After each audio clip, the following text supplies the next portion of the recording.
Hey guys, welcome to another episode of Two Bald Knobs. Not the live video we promised you, but something hopefully just as good. We are going to be reviewing the lore segment of the Saga of the Beast book. So exciting times. And I'm here with my co-host, Mr. Skarner himself. The crack, gents, folks, ladies, and everything in between. I just call them gits. Gits. What's the crack? Gits. Gits and grots. So yeah, we still don't have our books yet, do we?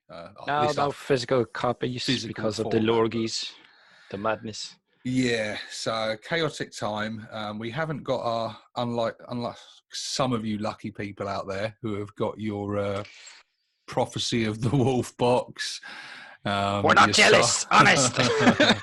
Very jealous. I mean, I've got to say, it has been a blessing in disguise for me because I am cracking on with projects here, getting stuff done. And if I had all those new shinies in my hand, that new book to thumb through, my productivity would be minimal at best. And I would be sidetracked and I'd be like, ooh, new Gazzy model to build. That might take precedence over painting some of my other stuff.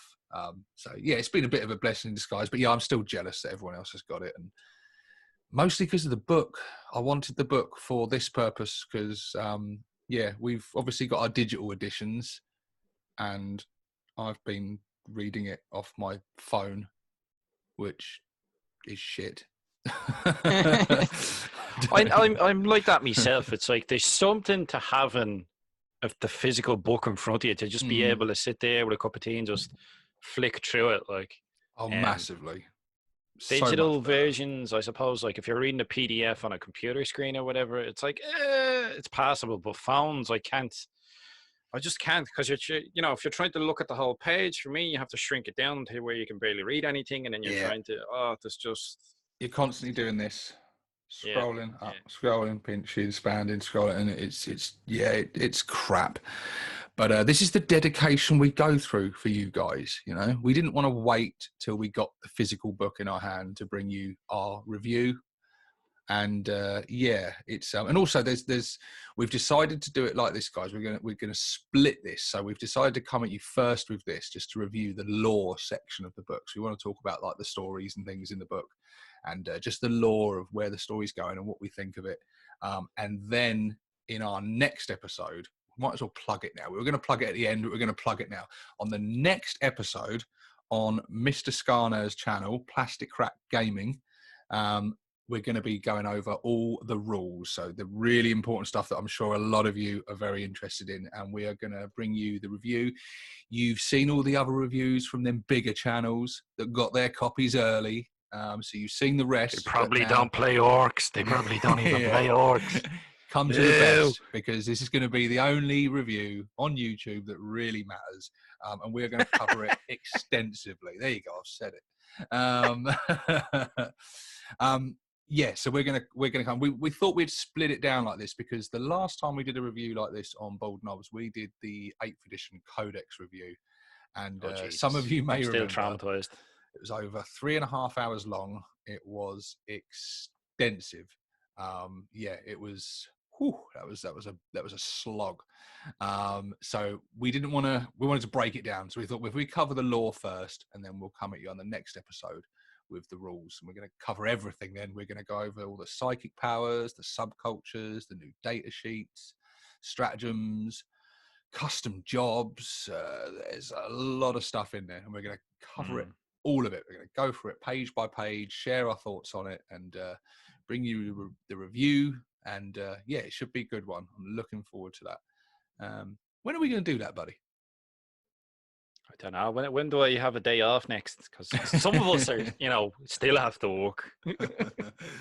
Well, we're going to come at you with you soon. So next episode. So listen, guys, if you are not subscribed yet to Plastic Crack Gaming, and you're enjoying Two Bald Knobs, then you don't want to potentially miss an episode, because we alternate. We have one on Plastic Crack Gaming and then the next one on mine, and we alternate.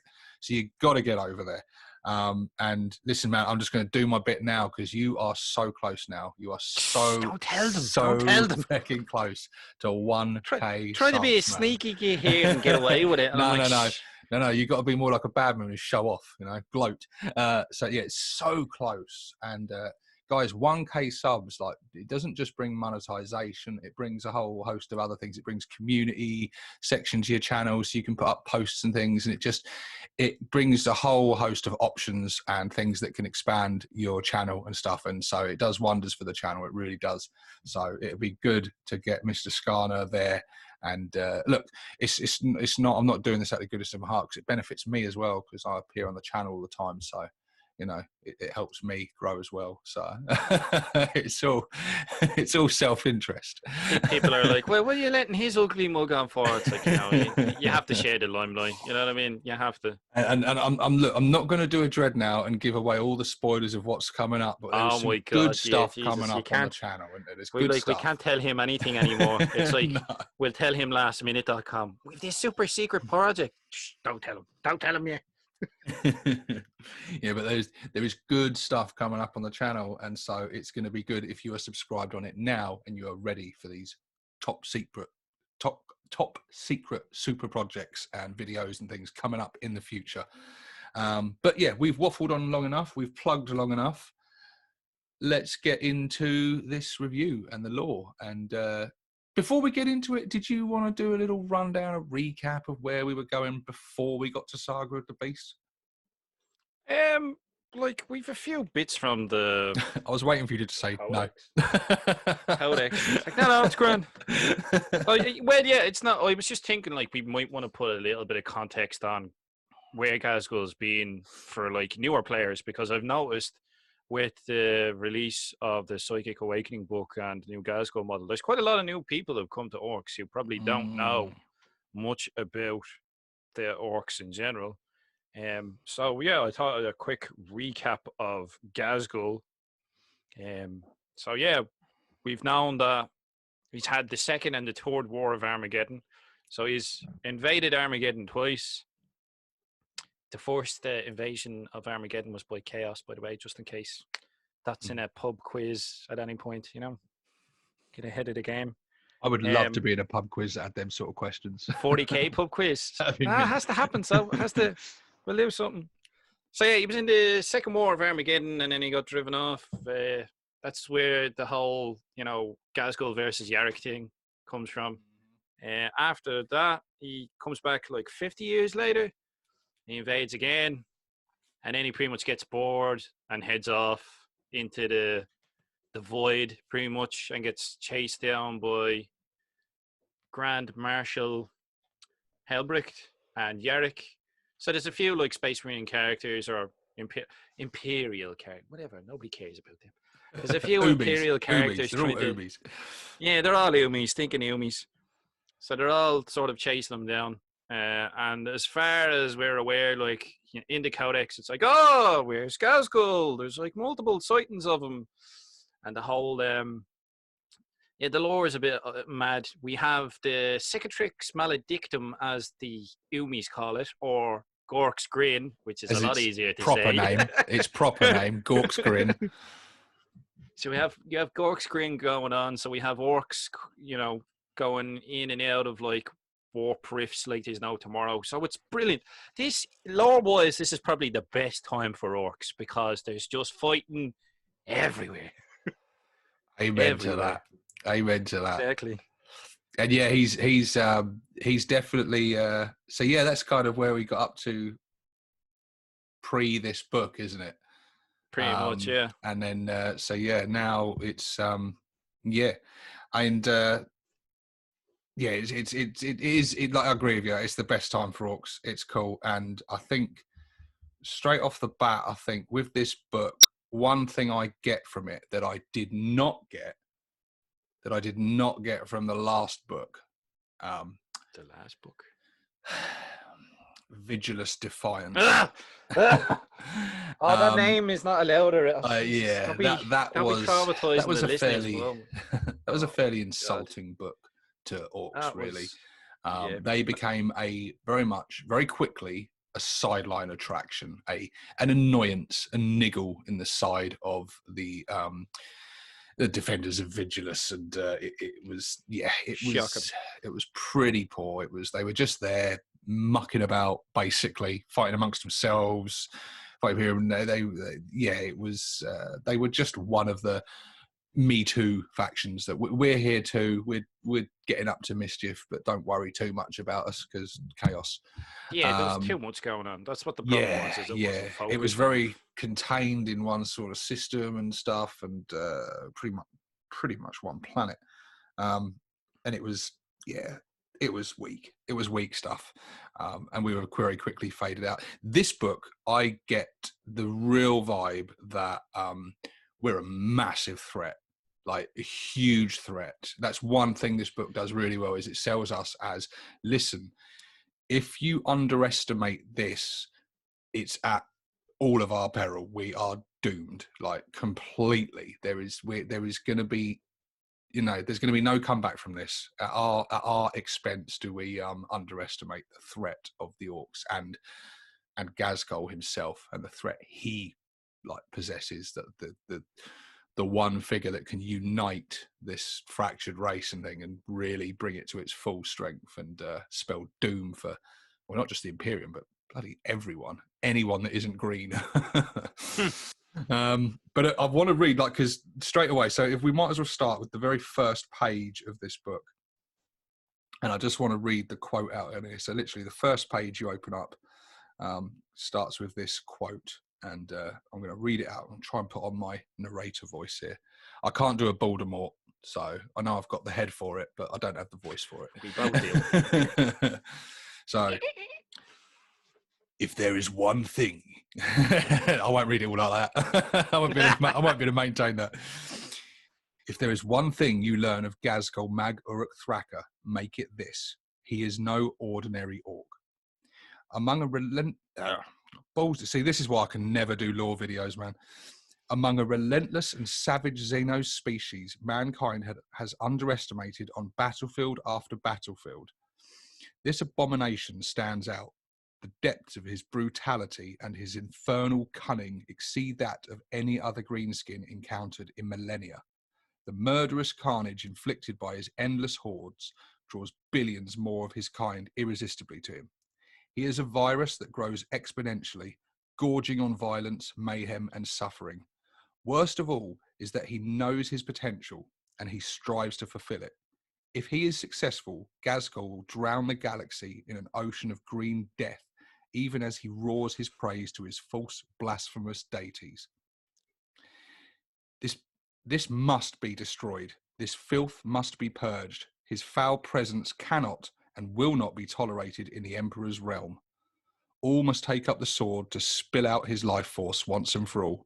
If we wish the Imperium to survive, we have no choice. I declare it now, without hyperbole, that if Thraka is not stopped, mankind's extinction is imminent.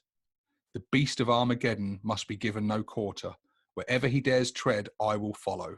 With all the might the Emperor deigns to give me for this most important of tasks, and when the undertaking is done, when the so-called prophet of Gork and Mork's head is removed from his body, I will hold it in the palm of my claw and crush it forever.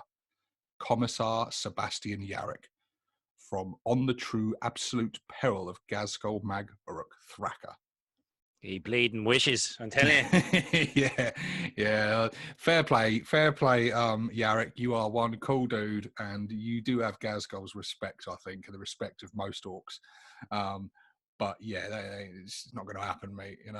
But fair play to you. Everyone likes an underdog, don't they?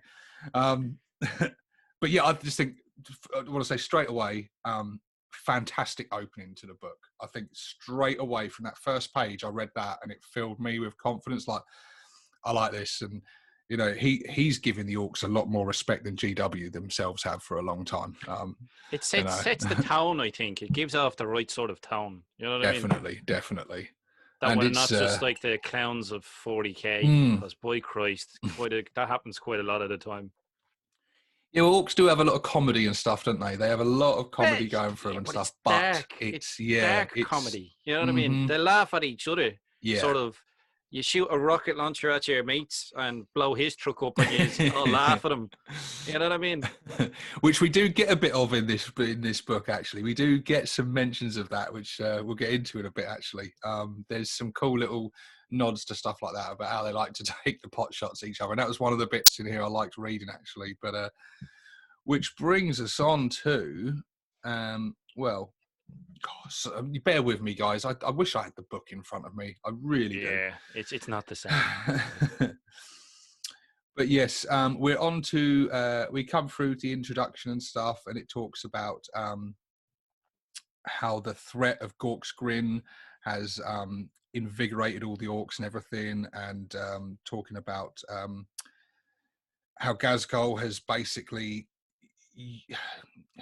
well, he's using this, isn't he, as sort of like, this is like a message from Gork. It's like, it's in instructions. It's the it's him fulfilling his prophecy and stuff, and the orcs are well on board with this. And it's an omen, a show of favor from the gods. Yeah, and orcs have been just gathering to him from further afield than ever before, and it seems to be causing sort of psychic powers out through the whole galaxy, where weird boys are getting visions and they're getting like a calling and stuff. So like, it's really just not only is he going around conquering other tribes and wars and war bands of other war bosses, but there's so some he's taking by force, by cleaving the heads from other war bosses and absorbing them into his own war band, or they're coming voluntarily to him and flocking to his cause, because there's some,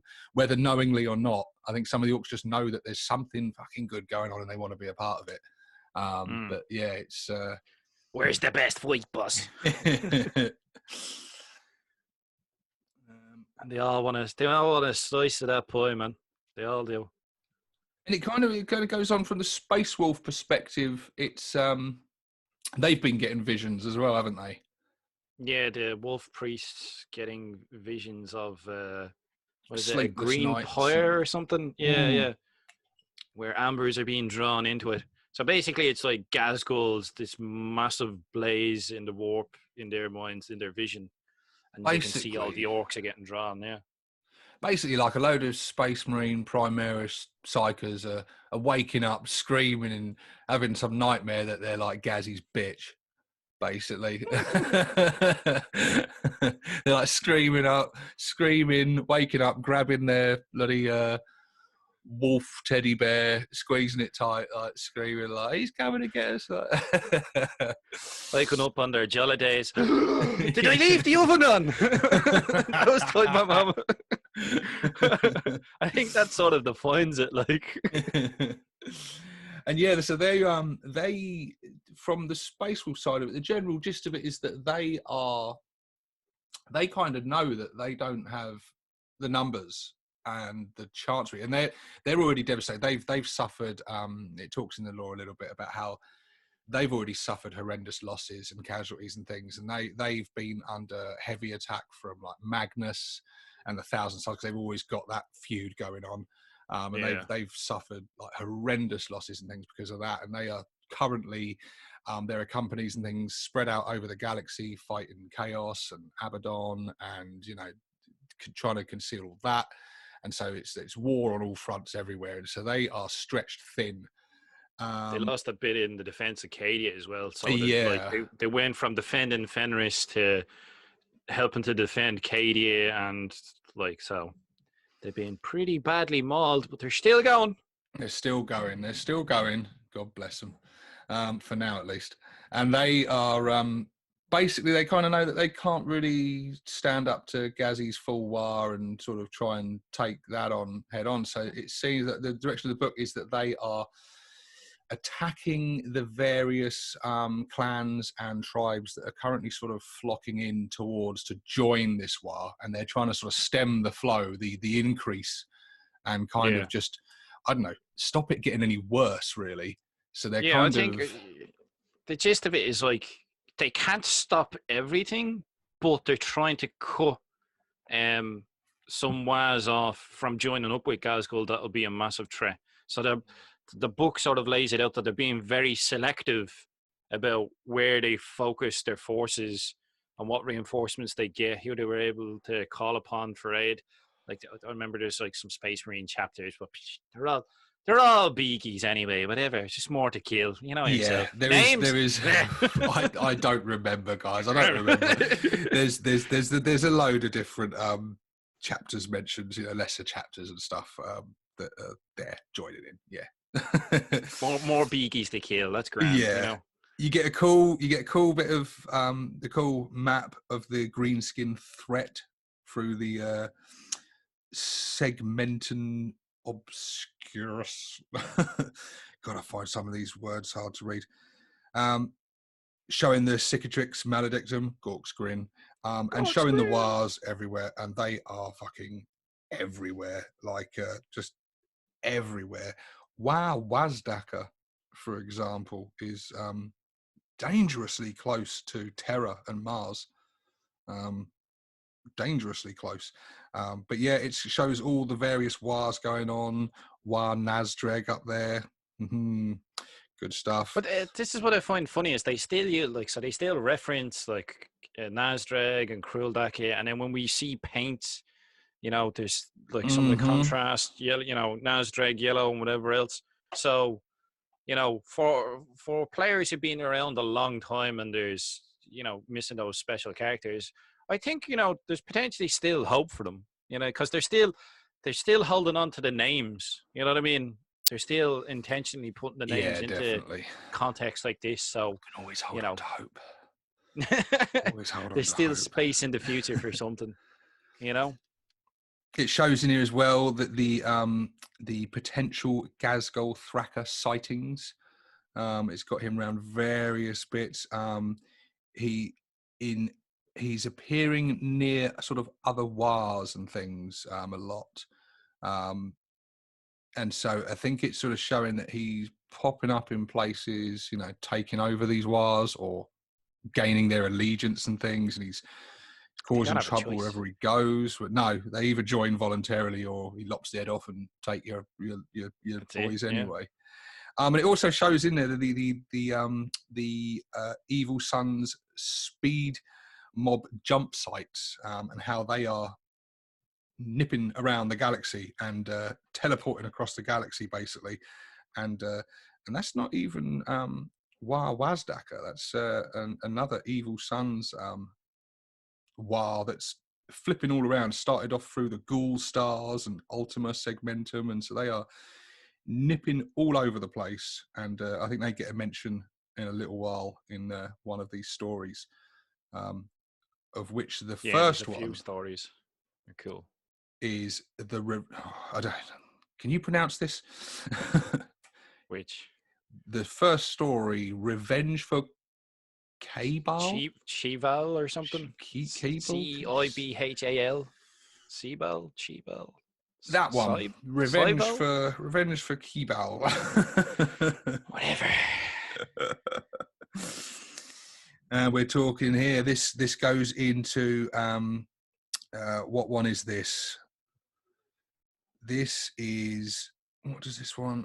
The Rune Priests were unanimous. The Skarskel subsector was a locus for multiple orc migrations, its stars reverberating with pulsating green energy in their visions. The sons of Morkai and the Black Manes made all haste, determined to eradicate the green skin menace from the region. Skarskel subsectors between Wa Kruldake and Wa Nazdreg above and to the right of where Vigilis was, just for context. Nice one. So this is talking about Eric Morkai's great company and a strike force of Black Mane reached the mountainous jungle world of Kibal. I'm going to call it Kibal. That's what I'm going to call it. After a long toil through the walk, the planet was home to the Obsidian Jaguars chapter, noble warriors who were stout of heart and strong of arm. Morkai had fought alongside them before and knew they would be valuable allies, but the cable had fallen to Goth orcs, and the Space Wolves found its orbit strewn with wrecks of Adeptus Astartes warships. liveried in the deep sable of the obsidian jaguars. So yeah, the Goths have been there kicking ass, basically. Making a mess of the place. Yeah, it's not a bad story. I like it. And I like the little tidbits that they put in. Like, for instance, there'll be the bits for the Space Wolves where they'll be talking along and it'll be telling you the story. And then, like, the first one you come across is like Helgar Anslegn, or however you pronounce that. His leg hewn by a hulking orc knob held off countless brutes with relentless bolter fire. The greenskins eventually fell upon him and he was cut down, but he died as a sky warrior should. And then it's like, so does a saga end. So there's all these, like, I like the way the lore's done where it's like main story and then it's like, boom, this guy did this last stand. And yeah, you know, this is how his saga ends. Because those Space Wolves are all into their, like, the stories that you sort of, you know, your heroics and your saga that you make. And the book has little tidbits of that through it. I thought that was a nice touch. You know what I mean? I thought that was pretty cool. Yeah, it's not a bad little story. It's a fairly good opener. They kind of go on like a sort of almost like a sabotage mission, don't they? Into the genitoriums. Yeah, they're trying to get the gene seed. They're trying to get the gene seed of the insert random Space Marine chapter name. Obsidian Jaguars, isn't it? I think, yeah. Yeah. They're going in to get the gene seed to try and save the chapter, and yeah, they go in and fight a load of mechs, get some of the gene seed, blow it up, kill loads of orcs. But it says at the very end, it says the sons of Morkai watched the explosion from orbit. Huge chunks of coal black ferrocrete were thrown across Kibal's surface. Doubtless millions of orcs died, but this did not feel like a victory. So, not a bad little opener. Quite a nice little story there. And then we get into the storming of... God, well, make them also. When I was reading it in my head, it was all right. But when I'm reading it out loud... I know, yeah. It's. I think it's because, like, what I do is when I'm reading it to myself, I just sort of... like my brain, it just sort of whatever. You kind of ignore the word a little bit. I don't know. You're just not trying to pronounce it with the actual mouth. It just kind of works in your head. But you read it, you're like Lakkydes. Is how I read that. The storming of Lakkydes. Yeah. Alien energies swirled over the storm-racked wasteland of Lakkydes. Bright green lightning forked through pollution-choked clouds. Fierce winds tore the surface, churning up razor-sharp rocks and the glass left from apocalyptic wars long forgotten. Amid this, the Space Wolves of three great companies struck the evil suns. And this is probably my favourite story from the book. And this is the one that, because it's, it's just a kind of description of the big battle, isn't it? With the evil suns rampaging across, hurtling into their lines, and the Space Wolves kind of launch a kind of a pinpoint kind of, they try and White Scars style, get in there with their fast vehicles, strike at the heart of the army and cause confusion amongst the ranks. But what I like about this story is the descriptiveness of it, how the evil suns and kind of orcs in general work, and it's brilliant. You've got the description of all their buggies and trucks and battle wagons and everything, revving their engines, coming towards the Space Wolves. Space Wolves are firing on them and popping off a few of them, but to very little avail. Stuff blowing up before they even get to them. They see the explosions among the orc ranks, because it talks about the bikers are weaving in and out between all the trucks and things. And as the bikers are going past, the orcs, they're being speed freaks, which the most important thing for them, they love crumping, they love shooting like any orcs, but what they love most is going fast. And if you're the fastest, you're the best. And so as the orc boys on their bikes are hurtling past the slower battle wagons and stuff, they're going, just doing this. And so the gunners and things on said vehicles take objection to this and decide to take off a few pot shots. And so you get a few bikes being shot off and a few buggies being shot, just because the orcs are getting restless and they're excited. And every time one of these explosions are happening, the orcs are howling with laughter and jeering at each other, and they're just winding each other up and revving each other up, literally. And it talks about battle wagons, seeing in their wing mirror the bikes trying to, no, crushing a few of them and knocking each other out of the way. They're all jostling and fighting to get into the battle first and be the fastest. And yeah, I thought that was brilliant. That was fantastic, and I love that. And that, it's what we were saying earlier. It gets in the comedic aspect of the orcs, but also incredibly threatening sort of, you know, that they just don't give a fuck. these are nutters. Like, blatant disregard for each other. Yeah, you're not going to defeat them with conventional tactics and stuff, and they're going to be fairly unpredictable in that, like, they just don't care. They're just getting in there.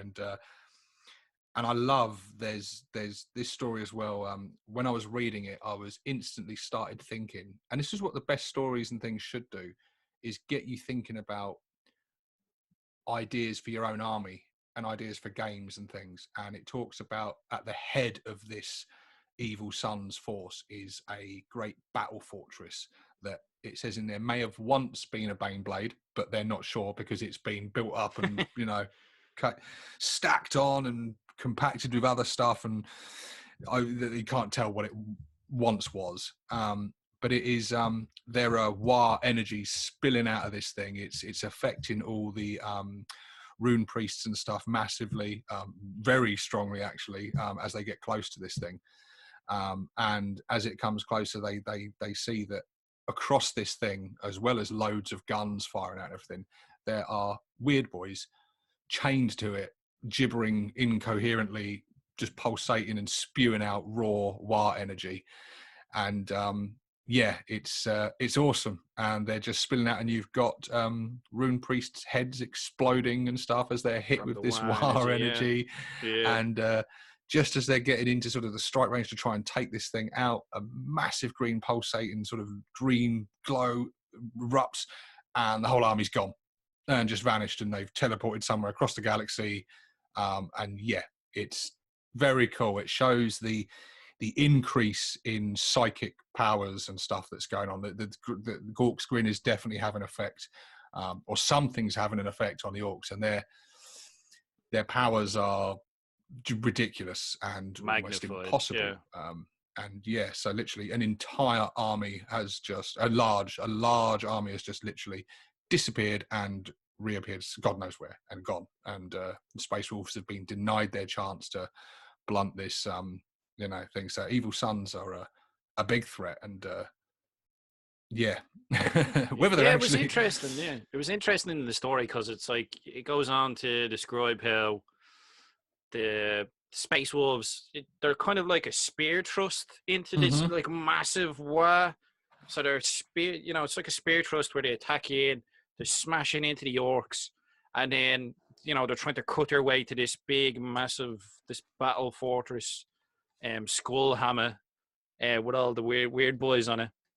And it goes on to describe how they know that there's power emanating from it. They don't know what it is, but they know that's their target. And then you're getting descriptions of like Fenrisian wolves going nuts and jumping onto orcs and on bikes and ripping limbs off and tearing them asunder, and they're fighting their way through, and then the orcs start to counterattack, and then it's like it builds up, and then it's like, and like you were saying, they're just gone. Yeah, I like that one. I thought it was scratching their heads, wondering like, well, what the hell? Like, it's kind of Necron styly actually. In the old Necron lore, how they used to get the phase out there, be fighting the Necron, suddenly they would just gone, and it's kind of left with spending too much time with that Idic beard, I'm telling you. He's rubbing off you there. Yeah. But yeah, it's cool. Again, it's another cool little story. That was, I think, of this book, of all the stories in there, it was my favorite one. Very cool. And yeah, I love it. And I just now want to see people out there doing some Skullhammer or Battle Fortress conversions, and just raid your bits boxes, make up a load of weird boys, and that, buy a big box of Savage Oryx or whatever, get some little bits of chain from the hardware store, and just cover it in fucking weird boys. There's no rules for it, but make some homebrew rules or something. Yeah, for make like some a psychic rules, power, fucking emanating skull hammer thing.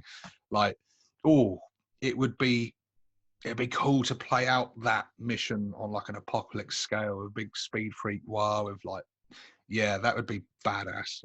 So yeah, definitely my favorite. The next story though is one that will be close to your heart. I know you've already hey, don't fucking. one. I was reading this and I was like, typical. The Blood Axes get fucking shafted. Everybody else gets away or wins. Oh no. So this is the Purging of Ghavas. And what does it say? The Promethean refineries of Ghavas were under attack from Blood Axe orcs, originally hired by the system's overlord to fight off other greenskins. The Xenos mercenaries had turned on their employees. See, humans do employ Blood Axes. Yeah, they're bleeding. People are like, oh, that never happened. It's like, yeah, it does. Well, I'm going to hand this one over to you, mate. I mean, this is I wouldn't want to pass judgment on this one. They get shafted, pretty much. Let's be bleeding honest here. I'm like typical Blood Axes getting the short end of this stick. They get shafted. Basically, it's like, oh yeah, the Space Wolves show up. The Blood Axes are, they're retreating, they're running into the forest, and then the Blood Axes set an ambush, but then the Space Wolves have wolves to sniff them out, and then the whole thing behind it is, the Space Wolves get ambushed, but they're able to reform, and then because they're fighting in a forest, the Blood Axes aren't able to use their superior numbers to crush them by this. And I'm like, I'm reading this going, this is the biggest load of bollocks. I'm you know what I mean? I'm like, there'd be traps everywhere, man. You and your wolf wouldn't give a rat's. Get out of it. It's interesting how this book is laid out in the stories.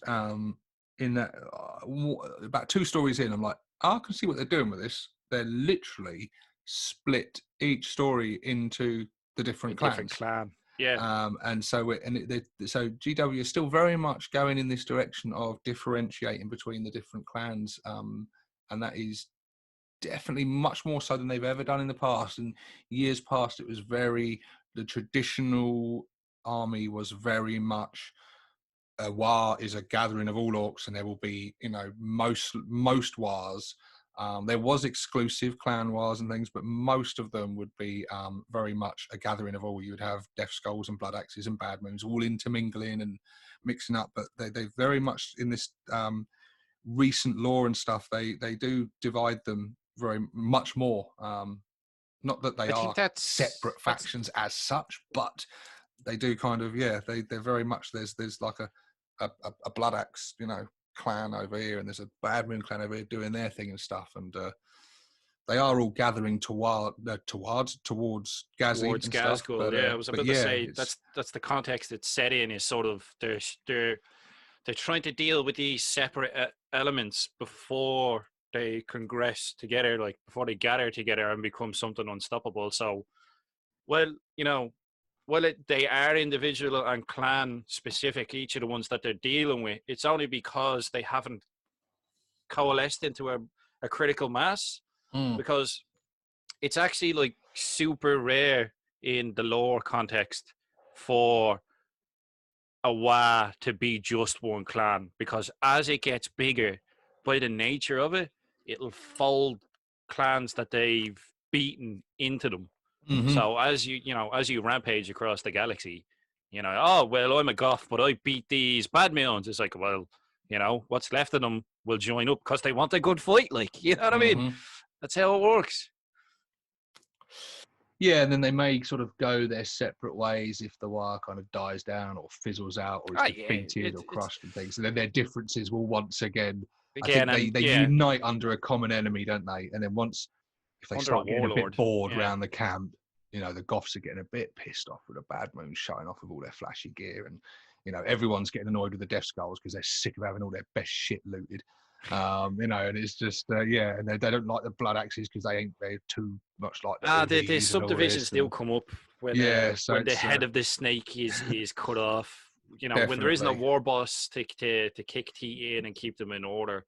Like, there's been quite a few stories through the lore over the years where it's like that, where it's like, these guys are a big threat, we'll kill the war boss, and lo and behold, they'll subdivide back down into their clans. Infighting will commence as, people try and jostle for, becoming the new war boss and things. But the next story is another favourite of mine in here, which I really enjoyed, actually. The ambush at the Marion Reef, I'm going to say that's a silent G. So yeah, this is we're on to Death Skulls now, and there's a huge armada of like Death Skulls kill cruisers, and they've, in typical Death Skull fashion, have been heavy on the looting, because it talks about how they have Eldari ships. They've got ships where they say they recognize parts of Tau vessels and jet engines and things, warp drives and things on there. So they've got a flotilla of all just kinds of gathered, and rocks. They've got a lot of rocks as well, which for those of you that don't know are hollowed out comets with big fuck off engines strapped to them. So yeah, the huge flotilla, which is just enormous. And again, has been there's been Imperial fleet trying to take it on, and they've basically been like just nitpicking at it and picking at the edges of it and doing not much more than irritating this fleet, really, because it's just an unstoppable big flotilla that's just destroying everything in its path. And basically the Space Wolves organize an ambush. They appeal to the Death Skull's best nature. There is basically a huge ship like graveyard of, like, you know, space hulks and destroyed ships and dead ships, and they lure the Death Skulls in. The Death Skulls see this and like, oh, more looting, you know, we can get more of these ships. And in amongst, though, the Space Wolves have shut down all systems and things, and all the frigates and battleships they've got are shutting down and silent and posing as dead or half destroyed battleships and stuff. So the Death Skulls come floating into this thing ready to start looting and stuff, and then suddenly they fire up the engines, take them by surprise and start hitting them where it hurts, and ambush them basically. And it was a very cool story. It's very cool. It's another one. There's another one that inspires me to want to pick up Battlefleet Gothic. That's the thing. Like, that's what it was reminding me of when I was reading it. It was like, this reminded me of playing Battlefleet Gothic and like using orc rocks and orc ships and boarding actions, like, and fighting Space Marine battle barges and ships blowing up and fucking fighter bombers strafing, and, you know, all manner of, that type of stuff. Those naval actions. I do miss Battlefleet Gothic. I should get more games in. I still have me massive orc fleet, but yeah, totally. This reminded me of Battlefleet Gothic. It set a very good sort of narrative. You know what I mean? Painted a very good picture in my mind. And I liked it. I liked how it went, where it's, you know, they set up the ambush, and it's, you know, the Space Wolves lose like their capital ship, but they're like, we have to keep fighting. We're taking massive losses, but we need to break the back of this enemy fleet. Otherwise, they'll get hold of the Everard system shipyards. That's what the Death Skulls are slowly carving their way towards shipyards, and the Imperial forces are like, we can't let them get them, because then they'll just start pumping ships out like crazy, you know, because, you know, orcs will do that. They'll capture facilities and start using them to produce their own stuff. They don't give a rat's, man. You know what I mean? So I thought it was a really good story. Like, it was a very cool story, and I think I think someone at GW really likes Evil Sons and Death Skulls, because they seem to get a lot of the best rules and they seem to get the best stories. But yeah, it was a very cool one. I mean, the next one, I got excited because this is a Bad Moon one, but like your one, it was all right. It's I don't know. There's not really a lot to say on this one, really. The Siege of Ghadguard. It's basically, I don't know. It kind of left me a bit underwhelmed, this one, if I'm honest. It wasn't a whole lot. I don't know.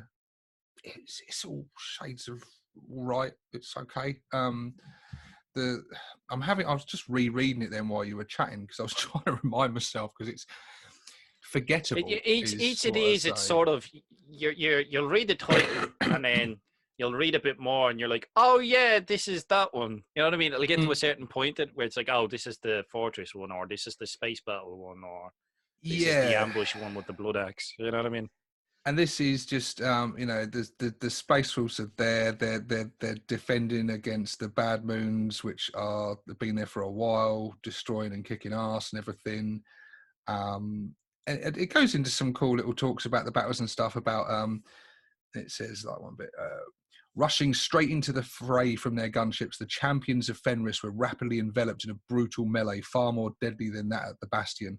Hulking knobs in clanking suits of yellow mega armor met them with gigantic power claws, wide-barreled shooters and screeching buzzsaws. They crushed limbs, severed heads, and cut mighty warriors in two. Alongside the mega knobs waddled giant metal canisters supported by piston-driven legs. The walkers fired hails of rockets into the space walls. And it just really goes into the, I mean, for me, there was certain bits like that I'm reading, and me collecting a Bad Moon Dread Mob with loads of cans and mega knobs and Death Dread stuff. So I'm reading this, and there's bits like that I'm like, oh, it's fucking cool. They're just there, and they really are kicking the Space Wolves' ass at this point. And they're, you know, it's talking about, you know, mega knobs cutting Primaris Marines in half, and killer cans lobbing rockets into them and detonating them, and it does go into that kind of really good stuff. Yeah, it's all right. It's all right. It's just a big battle between the Space Wolves and the Bad Moons and stuff. Heavy losses on both sides. When the dust finally settled, the Orcs had been beaten back. The battlefield was littered with the mutilated corpses of Space Wolves and vehicle wrecks. It had been a bitter fight, the best of the Greenskins pitted against the most skilled combatants of the Imperial forces.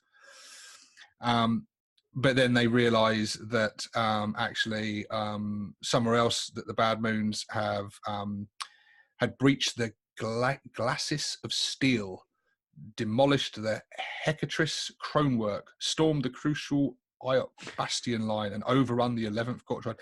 So they've won this battle, but they are far from winning the war. And although they've won that bit, they then get word that the Bad Moons are kicking ass everywhere else, and they're far from over and stuff. So yeah, it's all right. It's just, I don't know. It was quite generic and just okay, but I think we probably got off a bit better than your Blood Axe boys, though, didn't we? Yeah, we got the short end of the stick. We definitely got the short end of the stick. We got sort of beaten there, but then there's a little footnote saying, they didn't really get beaten because, like, actually on these 5 other battles that are going on simultaneously, they're kicking ass, so you're all right. So I'm like, yeah, all right, I'll let you off then.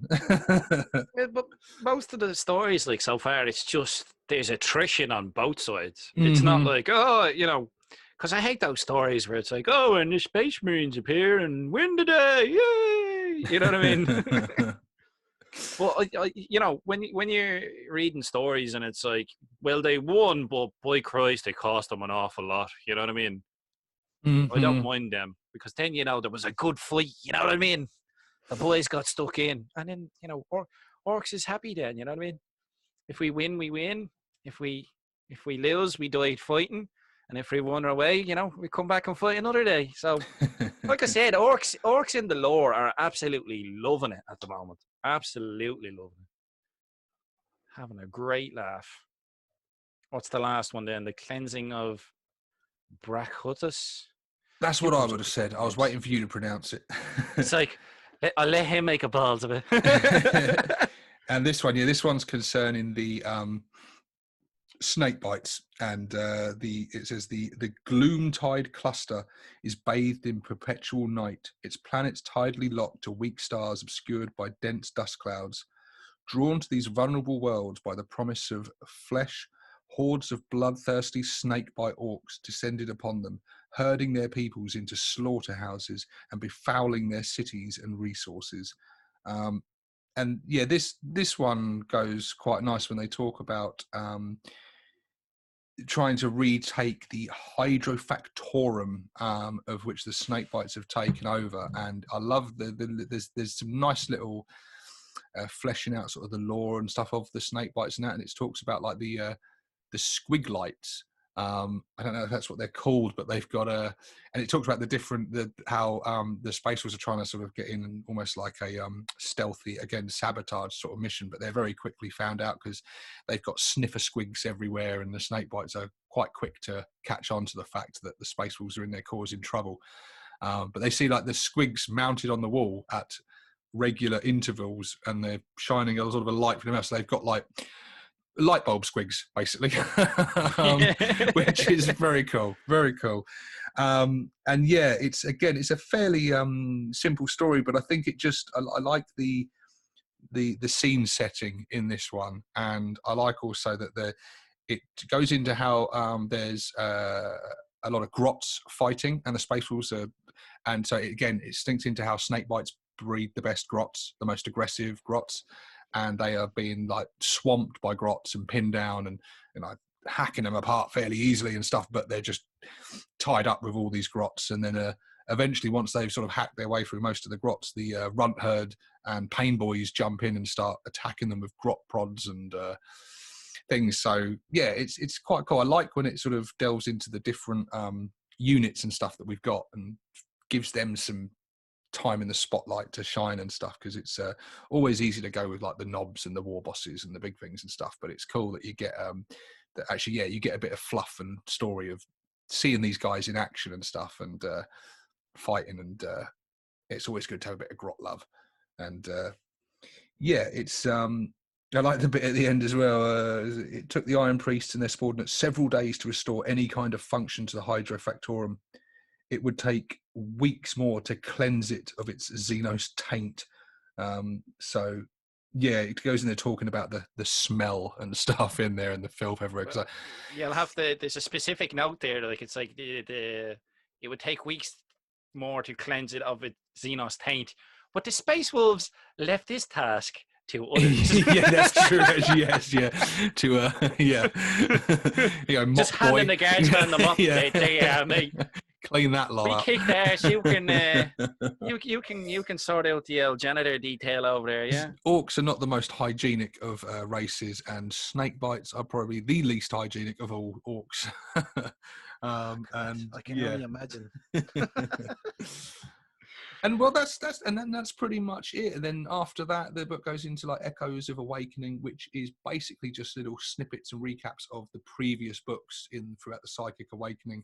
So all the books that you probably haven't bought, and tells you some sort of key bits from it. I kind of skimmed over them. It just tells you a little bit about, there's various Dark Elder things in there, and talking about Nurgle and stuff, and I was like, yeah. And there's literally just one bit here where it says, Ghazghkull Thraka's stench pervades the galaxy, yet wherever I pursue it, I cannot find him. Not on Sigid, nor in the Rahion deeps. Jeez, this is going to be a mouthful. Nor in the Ikogelon cluster. He evades me still, but cannot do so forever. It's because he's hiding in places you can't pronounce. That's it. I pray to the Emperor. Or someone's like, they're saying it on the map, and he's writing it down wrong. It's the other side of the galaxy. The sat-nav's not working, mate. Sat-nav's going, I've got nothing for you, mate. I got nothing. Sorry. Portsmouth? Yeah. Like, I don't know. I pray to the Emperor for patience and the relish the thought of the moment he is finally within my grasp. I pray also that the Emperor brings him to me quickly, for I have seen the devastation he has wrought. I have seen the billions of dead, the debris fields so thick they block out the stars, the systems reduced to rubble. He has to be stopped. No matter the odds, he must be defeated. And that was an Astropath intercept from Retribution Class battleship, so doesn't actually say who the quote's from on there, though. So don't know who said it's that. Just being intercepted from a. Yeah, so it's just intercepted from somebody. And then that's pretty much it on the lore front, isn't it, in terms of the book? So, like, I don't know, what is your overall thoughts on it? I think it's set a good tone for the conflict, especially compared to when we talk about Vigilus. This is more focused down towards like the orcs and the Space Wolves. So you're gonna get a better quote of the lore, the limelight, as I suppose. Whereas when there's a lot of factions all bunged in together, they sort of flip through them. It's like generally when it comes to the Imperium, they tend to, when there's a lot of factions together, it'll always be the Imperium versus Chaos. They said that at the start of 8th edition. They were like, oh, the story's been getting lost. We need to focus it back on the Imperium versus Chaos. And as soon as I heard that, I knew we'd be getting the treatment we'd be getting in Vigilus, where it's like the orcs appear, and they're over there somewhere, and the big main grand story is about chaos. So we sort of get shunted to the side when it comes to things like that. That's why I wasn't too happy with Vigilus. But yeah, this one I think sets a great tone for orc conflict and like orcs in 40k. I think it's good. I think it'd be great, especially for people who are new to the 40k orc faction and they don't know much, and they're getting like tidbits of it. It builds off of the codex nicely. Yeah, I think as well. Yeah, it's a good point actually. It's a good point actually, because like in the codex, obviously you get a paragraph of kind of each clan, their bit. It gives you the rough outlay. Snake bites are kind of feral. They like the old ways. Bad Moon's like all the flashy gear, but it's very brief and a little. Each of these stories fleshes out each clan quite nicely actually, and their character and what they're about and stuff. And yeah, it's quite cool on that front. And yeah, it has been 8th edition so far. Has been very much Chaos versus Imperium, you know, Gilliman, Abaddon, very much along those lines for the most part. And obviously the Cicatrix Maledictum.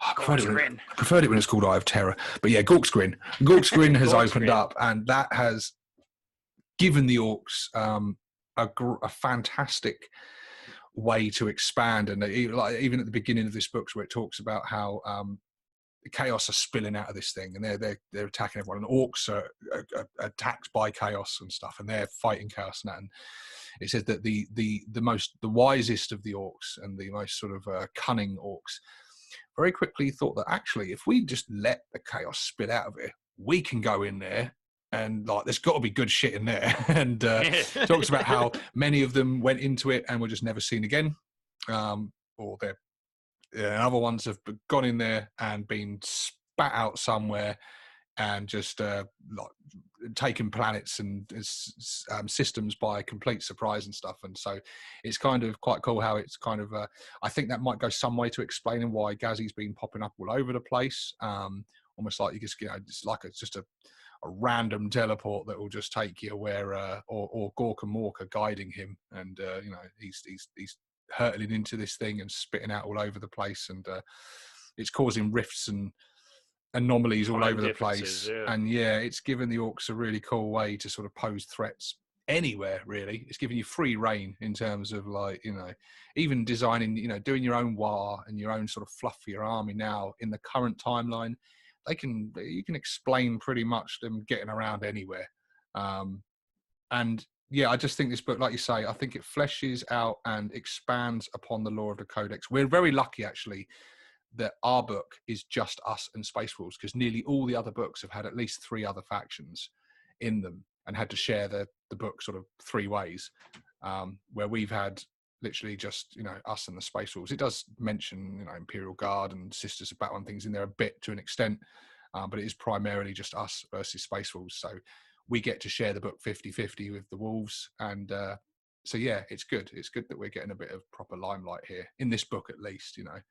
And yeah, I'm quite pleased with it. It's kind of it sets a tone. You always want more. It's a good tone.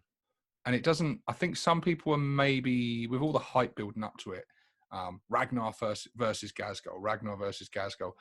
People were probably hoping for a bit more on that, but this book was never going to give us the answer to that. That will come later down the line, you know, when the next campaign happens or the next codex of either faction comes out in the future, probably around 9th edition, we will get, and it will probably be a little bit of a footnote in that book of saying, previously, you know, this happened, and, you know, neither of them are going to die. We know that.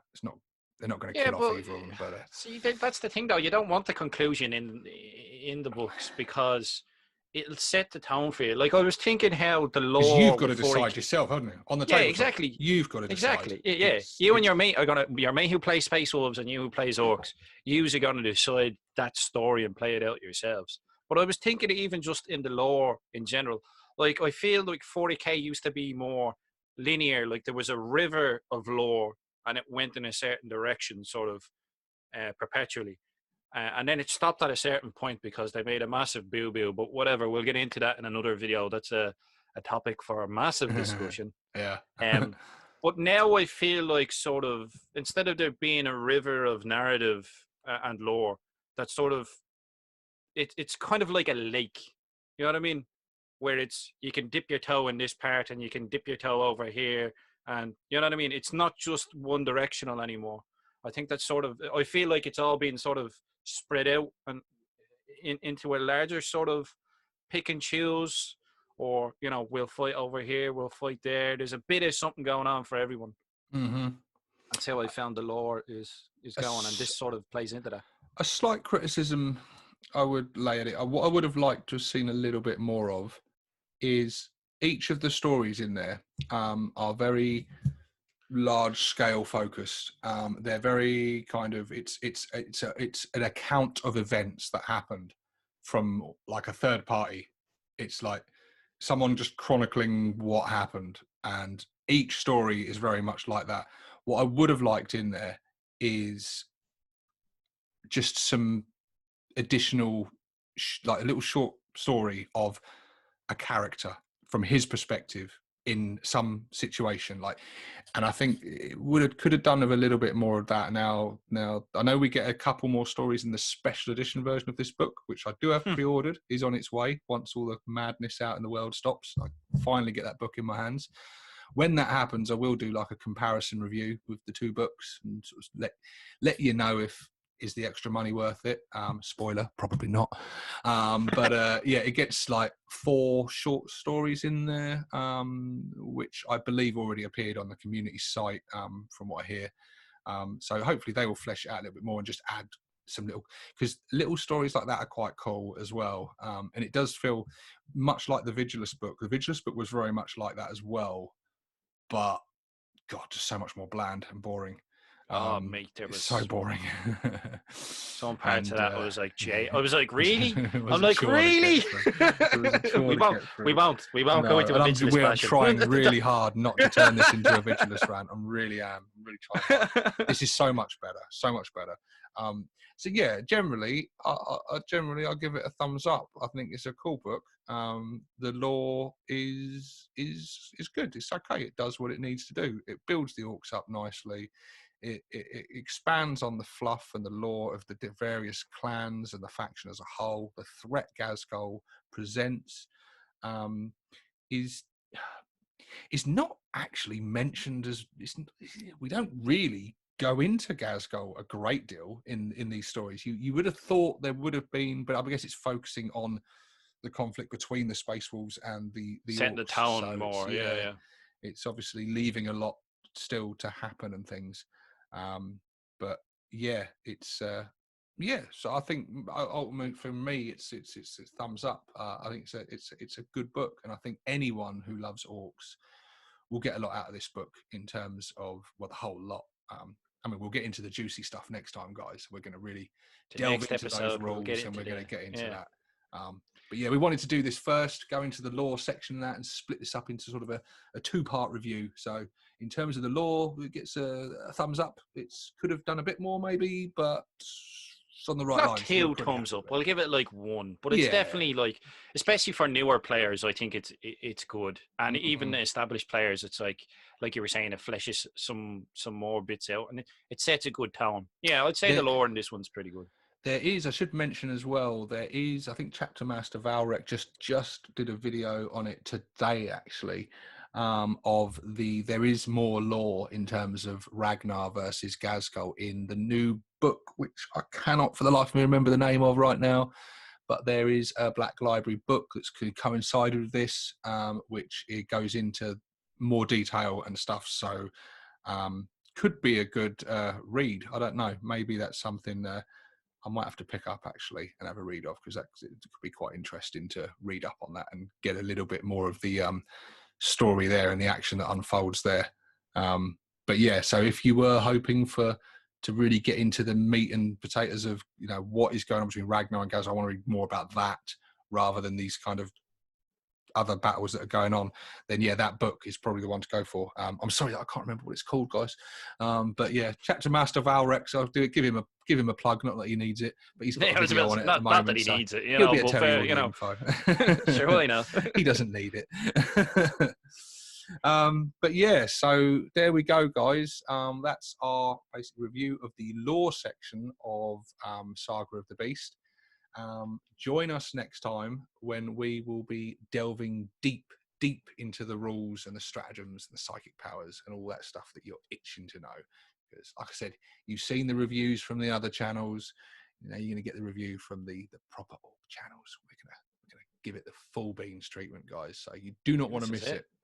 Subscribe to Plastic Crack. Be ready. Set that bell notification. Be ready, because that video is coming very, very soon. But for now, guys, this is 6+ Stevo signing out. And it's goodbye from Scarnew. You need to work on a good catchy outro, don't you? What do you want me to say? Like, Schlangefall. There you go. I can say it in Irish if you want. Top of the morning to you. Stalk me, Clover. See you later, guys. They're magical.